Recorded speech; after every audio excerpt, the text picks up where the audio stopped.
Hello అందరికీ. అందరూ ఎలా ఉన్నారు? నేనైతే చాలా బాగున్నాను. ఇప్పుడు నేనొచ్చేసరికి ఒక డిఫరెంట్ నెక్ ప్యాటర్న్‌తో నేను మీ ముందుకొచ్చాను. ఆల్రెడీ థంబ్‌నెయిల్‌లో చూసారు కదా! సేమ్ అదే ప్యాటర్న్ అనమాట. కానీ కొన్ని మోడిఫికేషన్ చేసి నేను నా వేలో నాకు అర్థమైన రీతిగా నేను మీకు చెప్తున్నాను. ఫస్ట్ నేను ఎక్కడ స్టిచ్ చేయాలని చెప్పేసి నేను మార్కింగ్ చేసుకున్నాను. మార్క్ చేసుకొని అక్కడ ఒక స్టిక్ చేశాననమాట.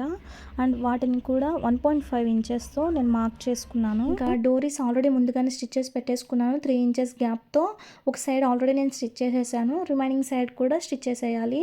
అండ్ వేటికి మెయిన్‌గా యూజ్ చేస్తారంటే ఫ్రాక్స్, గౌన్స్ ఉన్నాయి కదా! వాటికి బాగా యూజ్ చేస్తారు. షూట్స్ చేస్తారు కదా! ఫ్రాక్స్ బాగా అది బాల్ గౌన్ అలాంటివి అంటారు కదా! వాటికైతే బాగా యూజ్ చేస్తారనమాట వీటిని. అండ్ వీటికొచ్చేసరికి ఇప్పుడు రిమైనింగ్ స్టిచ్ చేసిన తర్వాత రిమైనింగ్ ఏమైతే ఉందో దాన్ని నేను కట్ చేసేసాను. కట్ చేసేసి ఫ్యాబ్రిక్ నేను ఫోల్డ్ చేసి ఇప్పుడు చూస్తున్నారు కదా! దాని మీద నేను స్టిచ్ చేశాననమాట.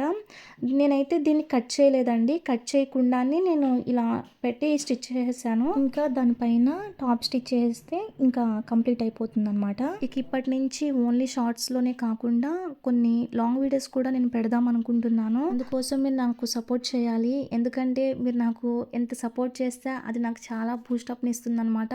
కొత్త కొత్త ఐడియాస్‌తో నేను మీ ముందుకొస్తాను. ఇంకా ఇది వచ్చేసరికి లేసప్ బ్యాక్ ప్యాటర్న్ అనమాట. దీనికి ఇచ్చిన డోరీ కొంచెం వైడ్‌గానే తీసుకున్నాను. అలా ఉంటేనే లుక్ బాగుంటుంది. ఇంకా ఈ వీడియో కనుక మీకు ఎంతో కొంత యూజ్ అయితే ప్లీజ్ లైక్ చేయండి. మన ఛానల్ సపోర్ట్ చేయండి.